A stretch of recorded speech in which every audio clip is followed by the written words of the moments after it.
अस्सलाम वालेकुम everyone, welcome back to my YouTube channel English language plus literature. आज की वीडियो के अंदर हम फ्रेजेस और इसकी टाइप्स के बारे में डिस्कस करने जा रहे हैं, लेकिन इससे पहले मैं आपको बताती चलूं कि हमने सेंटेंस, क्लोज और फ्रेज के बारे में एक डिटेल वीडियो बनाई है जिसमें हमने इनके डिफरेंस को भी डिफरेंशिएट किया है कि इनके दरमियान क्या फर्क होता है। तो अगर आप फर्स्ट टाइम फ्रेजेस के बारे में पढ़ने जा रहे हैं तो पहले आप उस वीडियो को देख लें ताकि आपको थोड़ा सा कॉन्सेप्ट बैठ जाए कि सेंटेंस, क्लोज और फ्रेज होते क्या है और इनके दरमियान क्या फर्क है। ठीक है, फिर आप इस कॉन्सेप्ट को पढ़ेंगे तो आपको इजिली ये टॉपिक अंडरस्टैंड हो जाएगा। तो चलिए बिना किसी देरी के अपनी वीडियो स्टार्ट करते हैं। तो फ्रेजेस की टाइप्स को डिस्कस करने से पहले हम फ्रेज को देख लेते हैं कि फ्रेज होता क्या है। फ्रेज ग्रुप ऑफ वर्ड्स को कहा जाता है जो कि हमें एक कंप्लीट सेंस, एक कंप्लीट थॉट प्रोवाइड नहीं करते। ठीक, और दूसरा ये कि एक फ्रेज के अंदर कभी भी सब्जेक्ट मौजूद नहीं होता, यानी जो एक्शन परफॉर्म करने वाला एजेंट होगा, परफॉर्मर होगा, वो सेंटेंस में मौजूद नहीं होगा।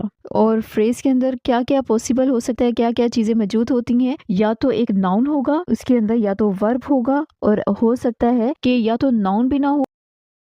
ठीक है, तो अब हम इसे एग्जाम्पल के थ्रू अंडरस्टैंड करते हैं तो हमें ये इजीली अंडरस्टैंड होने लगेगा।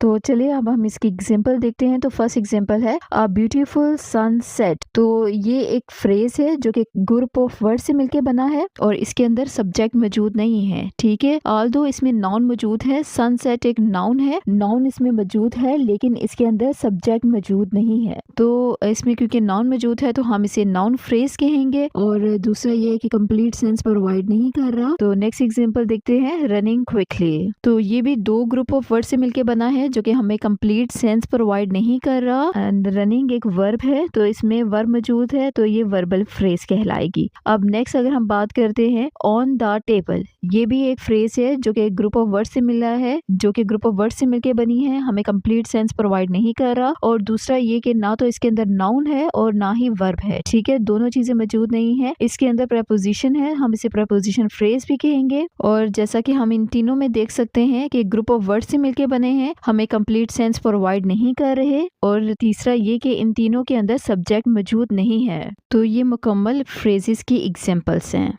और अब हम फ्रेज की टाइप्स के बारे में बात करेंगे कि फ्रेज कितनी टाइप्स की होती हैं। तो there are different types of phrases. Number 1 is noun phrase, verb phrase, adjective phrase, prepositional phrase, adverbial phrase, gerund phrase, participle phrase और इन्फिनिटिव फ्रेज। तो ये तो थी इसकी कुछ टाइप्स, और अब हम वन बाय वन इनको डिटेल में पढ़ेंगे, डिस्कस करेंगे। तो नेक्स्ट अगर हम बात करें तो वह है नाउन फ्रेज की। नाउन फ्रेज ऐसा ग्रुप ऑफ वर्ड्स होते हैं जो कि एज अ नाउन एक्ट करते हैं। ठीक है, यानी जो हमारा सेंटर फोकस होगा वो नाउन पे या प्रो नाउन है उस पे होगा। मजीद इसमें शामिल होता है मॉडिफायर। ठीक है, नाउन और प्रो नाउन तो शामिल होंगे और इसमें मॉडिफायर भी शामिल होंगे। मॉडिफायर क्या होता है, जो कि नाउन या प्रो नाउन के मीनिंग में इजाफा करेगा, इसके बारे में मजीद इंफॉर्मेशन प्रोवाइड करेगा। जिस तरह से हम इस एग्जाम्पल में देख सकते हैं, द टॉल ट्री, ये हमारा नाउन फ्रेज है और जो कि ट्री हमारा यहाँ पे नाउन है, और इसके मीनिंग में जो चीज इजाफा कर रही है, जो मॉडिफायर है, वो है दी टॉल, क्योंकि ये हमें दरख्त के बारे में बता रहे हैं, नाउन के बारे में बता रहे हैं कि हमारा नाउन कैसा है, वो लंबा है। ठीक है, तो दी टॉल ये मॉडिफायर है और ट्री हमारा इसमें नाउन है, और ये कुल मिला के नाउन फ्रेज बनती है। और नेक्स्ट अगर हम मॉडिफायर की बात करते हैं कि मॉडिफायर कितनी किस्म की होते हैं, तो ये दो किस्म की होंगी, एक है प्री मॉडिफायर और दूसरा है पोस्ट मॉडिफायर। प्री मॉडिफायर ऐसे होते हैं जो कि ऐसे मॉडिफायर जो कि नाउन से पहले आते हैं और इसके मीनिंग में इजाफा करते हैं। For example the tall buildings. तो अब जो बिल्डिंग है वो हमारा नाउन है और द टॉल है ये हमारा प्री मॉडिफायर है, क्योंकि ये नाउन से पहले आया है, उसके मीनिंग में इजाफा कर रहा है, तो पहले आया है तो प्री मॉडिफायर होगा। ठीक हो गया। नेक्स्ट अगर हम पोस्ट मॉडिफायर की बात करें कि पोस्ट मॉडिफायर क्या होते हैं, तो ऐसे ग्रुप ऑफ वर्ड्स होते हैं जो कि नाउन के बाद में आते हैं। ठीक है, प्री पहले आते हैं और जो पोस्ट है वो नाउन के बाद में आते हैं और इसके मीनिंग में इजाफा करते हैं। जिस तरह से है the book is on the table. तो ऑन द टेबल ये पोस्ट मॉडिफायर है जो कि बुक के मीनिंग में इजाफा कर रही है, बुक के बारे में बता रही है कि बुक टेबल के ऊपर है। ठीक है, और इसके बाद में आई है, यानी नाउन के बाद में यूज आया है ऑन द टेबल, तो ये पोस्ट मॉडिफायर है। और और पोस्ट मॉडिफायर के अंदर देखें तो पोस्ट मॉडिफायर में इंक्लूड होता है जी prepositional phrase, participle phrase, relative clause, adjective phrase और इन्फिनेटिव फ्रेज। ये जो पोस्ट मॉडिफायर में इंक्लूड होता है। अगर हम पोस्ट मॉडिफायर की बात करें तो पोस्ट मॉडिफायर में इंक्लूड होते हैं डिटरमिन, नंबर्स और एडजेक्टिव्स। और इन डिटरमिन्स को, नंबर्स को और एडजेक्टिव्स को हम डिटेल में किसी और वीडियो में डिस्कस करेंगे, क्योंकि अगर हम यहाँ पे डिस्कस करते हैं तो ये काफ़ी लंबी वीडियो हो जाती है। तो अभी के लिए हमें सिर्फ इतना याद रखना है कि प्री मॉडिफायर और पोस्ट मॉडिफायर दो तरह के मॉडिफायर होते हैं। प्री से मुराद ऐसे मॉडिफायर जो नाउन से पहले आएंगे और पोस्ट से मुराद मॉडिफायर जो कि नाउन के बाद में आएंगे। और अब हम नाउन फ्रेज के स्ट्रक्चर की बात करते हैं कि नाउन फ्रेज का स्ट्रक्चर क्या है, और देन हम इसके फंक्शन की बात करेंगे कि एक नाउन फ्रेज फंक्शन कैसे करता है। ठीक है, तो अगर स्ट्रक्चर में देखें तो फर्स्टली हम देखें तो प्री मॉडिफायर प्लस नाउन होता है। For example this story, each student, this book, my cat. अब यहाँ पे हम देखें दिस स्टोरी, अब स्टोरी जो उनसे नाउन है, ठीक है, और लेकिन इससे पहले मॉडिफायर आया है। इसी तरह नेक्स्ट ईच स्टूडेंट में हमारा जो स्टूडेंट है वो नाउन है, लेकिन नाउन से पहले हमारा प्री मॉडिफायर ईच आया है जो कि इसके मीनिंग में इजाफा कर रहा है, इसको मजीद एक्सप्लेन कर रहा है। इसी तरह दिस जो है ये आर्टिकल है जो कि प्री मॉडिफायर है और इसके बाद नाउन यूज हुआ है। तो यहाँ पे जितने भी सेकंड पे नाउन यूज हुए हैं, लेकिन इसके फर्स्ट पे जो है प्री मॉडिफायर आते हैं जो कि इन नाउन्स को डिस्क्राइब करते हैं। और सेकंड हम स्ट्रक्चर की बात करें तो उसमें आता है जी हमारा नाउन प्लस पोस्ट मॉडिफायर। तो पोस्ट मॉडिफायर क्या होगा, नाउन के बाद में आएगा। जिस तरह से हम इस एग्जांपल में देखते हैं the book on the table, तो बुक जो से है वो नाउन है और इसके बाद जो है ऑन द टेबल ये हमारी फ्रेज है। ठीक है, और कौन सी फ्रेज है, ऑन यूज हुआ है तो ऑन में प्रेपोजिशन है तो ये प्रेपोजिशनल फ्रेज है हमारी, और हम इसे पोस्ट मॉडिफायर कहेंगे। नेक्स्ट देखें तो the man who is standing at the door, और मैन यहाँ पे हमारा नाउन है, जबकि who is standing at the door ये हमारा पोस्ट मॉडिफायर है जो कि यानी नाउन के बाद आया है। ये रिलेटिव क्लोज है हमारा, ठीक है। और who is standing at the close, अब हु क्योंकि यहाँ पे हमारा जो है वो सब्जेक्ट है, तो हम जानते हैं कि सब्जेक्ट और वर्ब जब भी आता है तो वो क्लोज बनाते हैं, और ये क्लोज है जी रिलेटिव क्लोज है। नेक्स्ट की बात करें the girls running down the street, girl यहाँ पे नाउन है, जबकि रनिंग डाउन द स्ट्रीट ये हमारी फ्रेज है जिसे हम पार्टिसिपल फ्रेज कहेंगे। नेक्स्ट अगर हम बात करें तो इसमें आता है जी pre modifier plus noun plus post modifier, यानी हमारा जो है नाउन बीच में होगा, इससे पहले जो है मॉडिफायर को हम प्री मॉडिफायर कहते हैं और बाद में जो आएगा उसे हम पोस्ट मॉडिफायर कहेंगे। For example the old man in the park, तो द ओल्ड मैन ये हमारा प्री मॉडिफायर है जो कि मैन यानी नाउन के पहले आया है, और नाउन के बाद में जो फ्रेज आ रही है इन द पार्क ये हमारा पोस्ट मॉडिफायर है। इसी तरह नेक्स्ट सेंटेंस देखते हैं several large books on the shelf, तो सेवरल लार्ज ये हमारा प्री मॉडिफायर है, बुक हमारा नाउन है, ठीक है, और नाउन के बाद जो फ्रेज है उसे हम पोस्ट मॉडिफायर कहेंगे। और नेक्स्ट है जी the big dog that barks loudly, तो फर्स्ट पे द बिग ये हमारा प्री मॉडिफायर है, जबकि डॉग नाउन है और दैट बार्क्स लाउडली ये हमारा पोस्ट मॉडिफायर है। और अब हम देखते हैं कि नाउन फ्रेज जो से है फंक्शन क्या क्या परफॉर्म करता है एक सेंटेंस के अंदर। तो फर्स्ट ऑफ ऑल हम देखते हैं कि नाउन फ्रेज किसी भी सेंटेंस के अंदर एज अ सब्जेक्ट काम कर रहा होता है, जिस तरह से है the cat chase the mouse, तो यहाँ पे जो द कैट है ये हमारा सब्जेक्ट है और साथ साथ ये फ्रेज भी है, और कौन सी फ्रेज है, नाउन फ्रेज है, क्योंकि ये नाउन के तौर पे काम कर रही है तो ये नाउन फ्रेज है और सब्जेक्ट के तौर पे काम कर रही है। सेकेंड एग्जाम्पल देखें शी लव्स रीडिंग, तो शी जो सा है ये हमारा सब्जेक्ट है और साथ साथ ये नाउन फ्रेज भी है, क्योंकि ये नाउन की जगह पे यूज हुआ है तो हम इसे नाउन फ्रेज भी कहेंगे। तो हमने देखा कि नाउन फ्रेज किसी सेंटेंस में एज अ सब्जेक्ट काम कर रही होती है। तो सेकंड नंबर पे हम देखें तो नाउन फ्रेज किसी भी सेंटेंस के अंदर एज एन ऑब्जेक्ट भी काम करती है, जिस तरह से हम इस एग्जाम्पल में देख सकते हैं the cat chase the mouse, तो यहाँ पे जो द माउस है ये हमारा ऑब्जेक्ट है जो कि नाउन फ्रेज भी है, ठीक है, क्योंकि इसमें नाउन यूज हुआ है तो ये नाउन फ्रेज भी है और एज एन ऑब्जेक्ट काम कर रही है। तो हमने देखा कि noun phrase as a subject भी काम करती है और एज एन ऑब्जेक्ट भी काम करती है। तो नेक्स्ट अगर हम बात करें तो वो है noun phrase as a direct object भी काम करती है। तो डायरेक्ट ऑब्जेक्ट का मतलब ये है कि जो सा है वर्ब जो सा डायरेक्टली उस पे काम कर रहा होता है,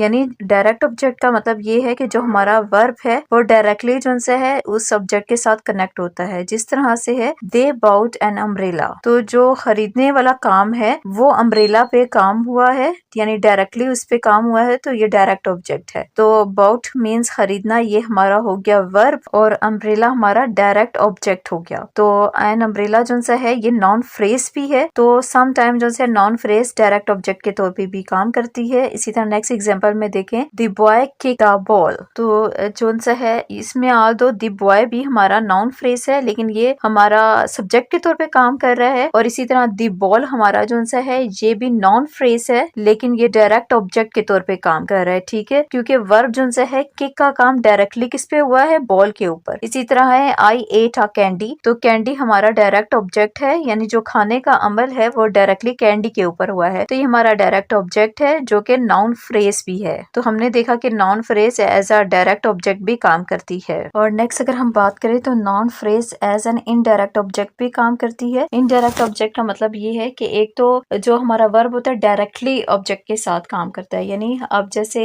इस एग्जांपल में हम देखते हैं he bought me an umbrella, he bought me, bought खरीदने वाला जो अमल है वो अम्ब्रेला के साथ हुआ है, तो अम्ब्रेला हमारा डायरेक्ट ऑब्जेक्ट होगा। ठीक है, और मी का मतलब है कि अम्ब्रेला जो सी है वो किसके लिए, मेरे लिए खरीदी गई है, तो मी इनडायरेक्ट ऑब्जेक्ट होगा। ठीक है, यानी जो डायरेक्टली वर्ब हमारा कनेक्ट है अम्ब्रेला के साथ, यानी जो खरीदा गया है वो अम्ब्रेला है तो वो हमारा डायरेक्ट ऑब्जेक्ट होगा, और जिसके लिए खरीदी गई है यानी मेरे लिए खरीदी गई तो वो इनडायरेक्ट ऑब्जेक्ट होगा। तो हम ये देखते हैं कि जो नॉन फ्रेज है वो एज एन इनडायरेक्ट ऑब्जेक्ट भी काम करती है। तो इसके अंदर हम देखें तो इनडायरेक्ट है, इनडायरेक्ट ऑब्जेक्ट है मी, तो ये हमारा नॉन फ्रेज।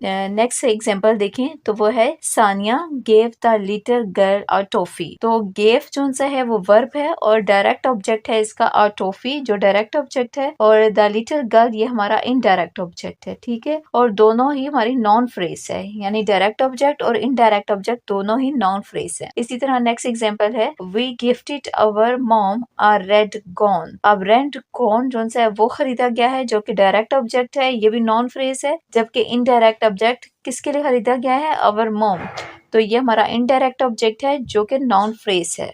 तो हमने देखा कि डायरेक्ट और इनडायरेक्ट ऑब्जेक्ट दोनों ही नॉन फ्रेज होंगे। और नेक्स्ट अगर हम बात करते हैं तो जो नाउन फ्रेज हैं वो किसी भी सेंटेंस के अंदर एज एन ऑब्जेक्टिव कम्प्लीमेंट भी काम करती है, यानी ये हमें ऑब्जेक्ट के बारे में मजीद कुछ बताएगी। जिस तरह से है प्रैक्टिस मेक्स अलजबरा इजी, ठीक है, तो यहाँ पे अलजबरा जो सा है वो ऑब्जेक्ट है और इजी जो सा है वो अलजबरा के बारे में बता रहा है कि प्रैक्टिस जो सी है वो हमारे ऑब्जेक्ट को यानी अलजबरे को वो इजी कर रही है। नेक्स्ट एग्जाम्पल देखें तो वो है we named our daughter Mary, ठीक है, तो मैरी जो सी है वो ऑब्जेक्ट को डिस्क्राइब कर रही है। ठीक है, इसी तरह चॉकलेट मेक्स सानिया हैप्पी, तो जो हैप्पी है वो सानिया के मूड को डिस्क्राइब कर रहा है, यानी ऑब्जेक्ट को डिस्क्राइब कर रहा है कि उसके मूड को वो हैप्पी बनाती है, यानी ऑब्जेक्ट के बारे में मजीद ये डिस्क्राइब कर रहा है। तो ये जो वर्ड इजी, मैरी और हैप्पी है ये हमारे जो से नॉन फ्रेज हैं जो कि कम्प्लीमेंट है। और कौन से कम्प्लीमेंट है, ऑब्जेक्ट कम्प्लीमेंट है, क्योंकि ये ऑब्जेक्ट के बारे में डिस्क्राइब कर रहे हैं, उसके बारे में मजीद इंफॉर्मेशन बता रहे हैं। और नेक्स्ट अगर हम देखें तो नाउन जो सी है किसी भी सेंटेंस के अंदर एज एन एडवर्बल फ्रेज भी काम करती है, यानी ये वर्ब के मीनिंग में इजाफा करेगी। For example Jain will sit silently, तो साइलेंटली जो सा है वो एडवर्ब है जो कि वर्ब को बता रहा है, यानी सिट के बारे में बता रहा है कि वो किस तरह से बैठेगा, खामोशी से, तो ये वर्ब को मजीद डिस्क्राइब कर रहा है। नेक्स्ट है it takes place every day, ठीक है, टेक्स प्लेस जो सा है ये वर्ब है और इसको मजीद जो मॉडिफाई कर रहा है वो एडवर्ब है जो कि है एवरी डे। नेक्स्ट है he sings in a low voice, तो सिंग्स हमारा वर्ब है और इसको मजीद जो डिस्क्राइब कर रहा है, इसके बारे में मजीद बता रहा है, वो एडवर्बल फ्रेज है जो कि है इन अ लो वॉइस। तो अभी तक हमने देखा कि जो नाउन फ्रेज है वो स्ट्रक्चर के लिहाज से 3 तरह की होती है। फर्स्ट पे है प्री मॉडिफायर प्लस नाउन, जबकि दूसरे में देखें तो उसमें आता है फर्स्ट नाउन और फिर प्री मॉडिफायर आता है, जबकि थर्ड पे देखें तो हमारे पास आता है प्री मॉडिफायर, नाउन और पोस्ट मॉडिफायर। अब नाउन फ्रेज को डिस्कस करने के बाद हम वर्ब फ्रेज की तरफ आते हैं कि वर्ब फ्रेज क्या होता है। वर्ब फ्रेज किसी भी सेंटेंस के अंदर एज अ वर्ब काम करती है। For example is running fast, तो हमने देखा ये ग्रुप ऑफ वर्ड्स है, ठीक है, जो कि हमें कंप्लीट सेंस प्रोवाइड नहीं कर रहा और इसके अंदर कोई सब्जेक्ट मौजूद नहीं है, तो हम इसे फ्रेज कह सकते हैं, ठीक है। और इज रनिंग ये हमारा जो सा है वर्ब है, और चूंकि इसमें वर्ब मौजूद है, वर्ब के ऊपर फोकस किया गया है, तो ये हमारा वर्ब फ्रेज कहलाएगा। और अब हम इसकी प्रॉपर डेफिनेशन देखते हैं। Verb phrase group of words को कहा जाता है जिसके अंदर main verb, auxiliary verbs, modal verbs और कंप्लीमेंट शामिल होते हैं। और ये सारी जो चीजें हैं, ये सारे एलिमेंट्स मिलके हमें एक किसी भी चीज का एक्शन, उसकी स्टेट या उसकी कंडीशन को बताते हैं। और अब हम इस डेफिनेशन को इस एग्जांपल के साथ समझने की कोशिश करते हैं। For example, she has been writing a letter, ठीक है। अब इसके अंदर हम देखें तो इस सेंटेंस के अंदर शी तो हमारा सब्जेक्ट है, इसको हमने पहले हटा दिया। अब has been writing a letter, यहाँ से जो है फ्रेज स्टार्ट होती है वर्ब फ्रेज, क्योंकि इसमें हैज बीन राइटिंग। अब हैज बीन ये हमारे ऑक्सिलरी वर्ब है जिसे हम हेल्पिंग वर्ब भी कहते हैं, और जो राइटिंग है ये मेन वर्ब है, ठीक है। मेन वर्ब हो गया तो हैज बीन राइटिंग, तो ऑक्सिलरी वर्ब और मेन वर्ब शामिल हो गया। नेक्स्ट इसमें जो कॉम्प्लीमेंट है वो है अ लेटर, यानी वो एज एन ऑब्जेक्ट काम कर रहा है। तो जिस तरह से हमने इस डेफिनेशन के अंदर देखा था कि इसके जो ऑक्सिलरी वर्ब, मेन वर्ब और उसका जो कॉम्प्लीमेंट है, ठीक है, ये सारी चीजें मिलके हमें बताएंगे कि जो हमारा सब्जेक्ट है वो क्या एक्शन परफॉर्म कर रहा है, या वो किस स्टेट में है, या कौन सी कंडीशन में है,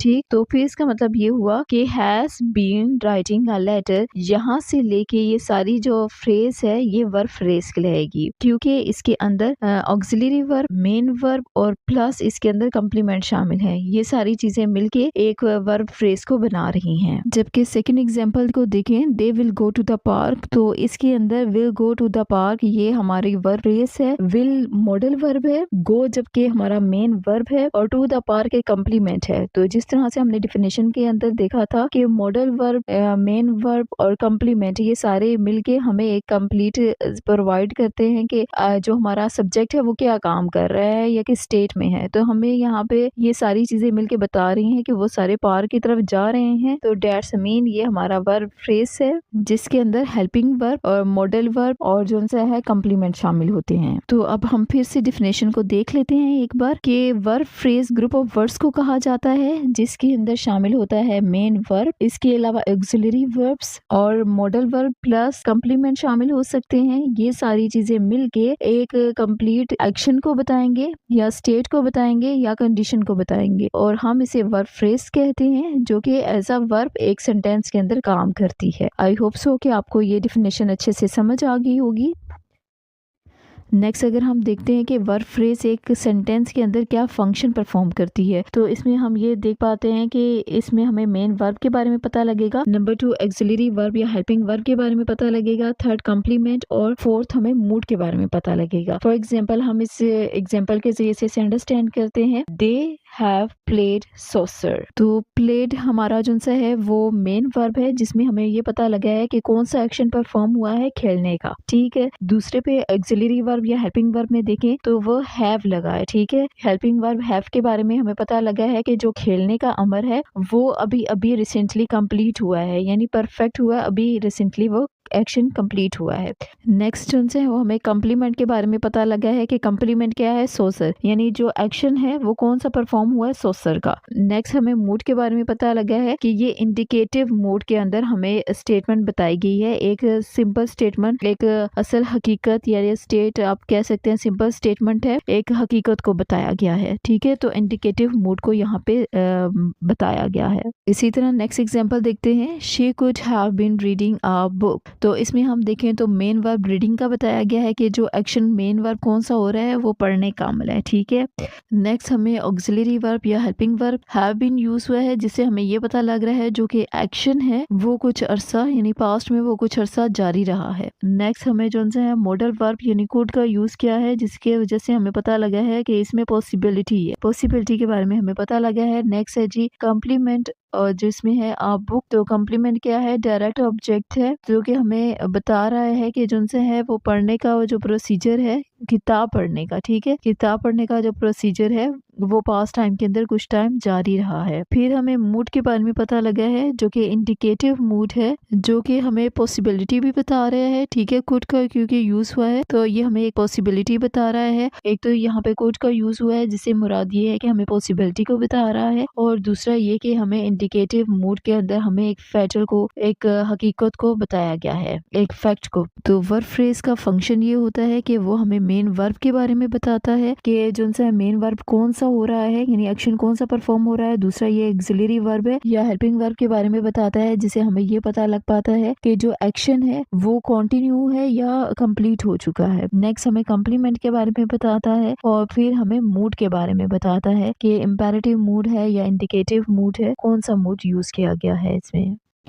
तो नेक्स्ट अगर हम बात करें फीचर्स ऑफ वर्ब फ्रेज की, तो सबसे पहले टेंस आता है। तो हम जानते हैं कि टेंसेस 3 तरह के होते हैं, प्रेजेंट, पास्ट एंड फ्यूचर। तो वर्ब फ्रेज के जरिए से हमें इन टेंसेस के बारे में पता लगता है कि जो एक्शन है या स्टेट ऑफ बीइंग है वो प्रेजेंट टाइम के अंदर है, पास्ट में है या फ्यूचर में है। जिस तरह से हम इस एग्जाम्पल में देख सकते हैं, शी रन्स एवरी मॉर्निंग। अब यहाँ पे हमें पता लगा है कि प्रेजेंट टाइम के अंदर वो एक्शन परफॉर्म हो रहा है। इसी तरह शी रैन यस्टरडे। अब यहाँ पे रेन के जरिए से हमें पता लगा है कि जो एक्शन था वो पास्ट में हुआ था, यानी हमें उसके जो से है टेंस के बारे में पता लग गया कि पास्ट के टेंस में ये काम हुआ, ये एक्शन हुआ। इसी तरह नेक्स्ट है शी विल रन टुमारो। तो विल लगा जिसके जरिए से हमें ये पता लगा कि एक्शन जो से है वो फ्यूचर में होगा, ठीक है, आने वाले जमाने में होगा। तो इस तरह से वर्ब के जरिए से हम ये पहचान पाते हैं कि जो से है ये एक्शन है या स्टेट ऑफ बीइंग है वो प्रेजेंट में होगा, पास्ट में होगा या फ्यूचर में होगा। नेक्स्ट हमें वर्ब फ्रेज के जरिए से एस्पेक्ट्स का पता लगता है, जिसमें हम ये जान पाते हैं कि हमारा जो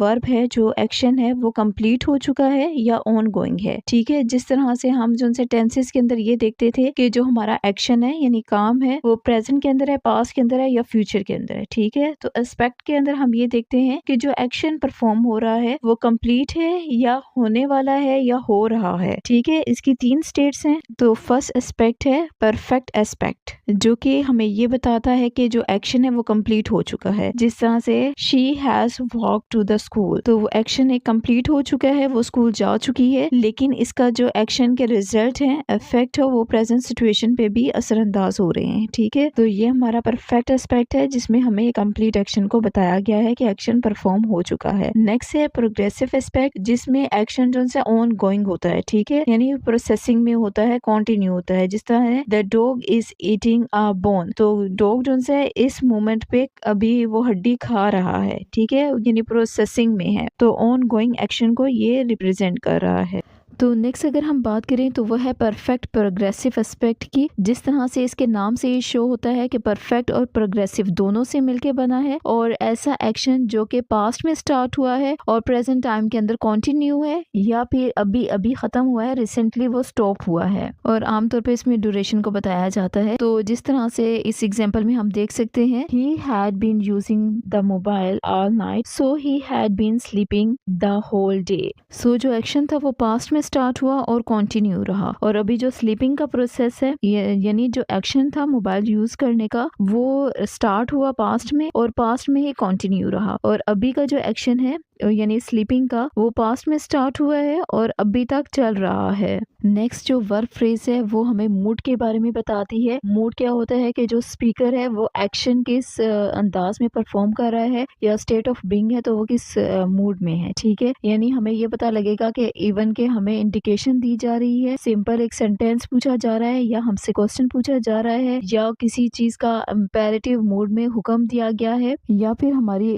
जो एक्सपेक्टेशंस हैं उसको बयान किया गया है, हमारी विशेष को इजहार किया गया है। तो बेसिकली जो मूड होते हैं वो हमारे एटीट्यूड को बताते हैं कि एक्शन हमारा किस सूरत में दिया गया है। तो आमतौर पे हम देखते हैं कि मूड्स जो से हैं 3 तरह के होते हैं। तो फर्स्टली जो से है वो है इंडिकेटिव मूड, जिसके अंदर स्टेट या फैक्ट को बताया जाता है या क्वेश्चन पूछा जाता है। For example she walks to school, ये हमें एक सिंपल स्टेट फॉरवर्ड, हमें एक सिंपल स्टेटमेंट दी गई है, एक फैक्ट को बताया गया है। दूसरा है do she walk walk to school, ये क्वेश्चन पूछा गया है, तो हमें जो से क्वेश्चन पूछा गया है या हमें जो से नेक्स्ट हमें एक सिंपल फैक्ट को बताया गया है। नेक्स्ट है जी इम्पेरेटिव मूड, जिसके अंदर हमें ऑर्डर या कमांड या रिक्वेस्ट दी जाती है। और नेक्स्ट हमें वर्ब फ्रेज के जरिए से सब्जेक्टिव मूड का पता लगता है, जिसमें हम की विशेष हाइपोथेटिकल कंडीशंस का हम पता लगाते हैं। For example, if she were here she would walk to school. तो यहाँ पे हमारी जो सी है एक तरह से हाइपोथेटिकल का कंडीशन का बताया गया है कि अगर वो यहाँ पे होती तो वो स्कूल चल के जाती। तो हमने देखा कि वर्ब फ्रेज के जरिए से हमें टेंस का यानी कि वो पास्ट में है, प्रेजेंट में है या फ्यूचर में है, ठीक है, उसके बारे में पता लगता है। फिर नेक्स्ट हमें एस्पेक्ट का पता लगता है, यानी वो प्रोसेस ऑन गोइंग है या कंप्लीट हो चुका है, इसके बारे में पता लगता है। और थर्ड हमें मूड के बारे में पता लगता है कि हमें इम्पेरेटिव मूड में बताया गई है चीज, या हम सिंपल सेंटेंस पूछ रहे हैं या क्वेश्चन पूछ रहे हैं, तो हमें मूड्स के बारे में भी पता लगता है।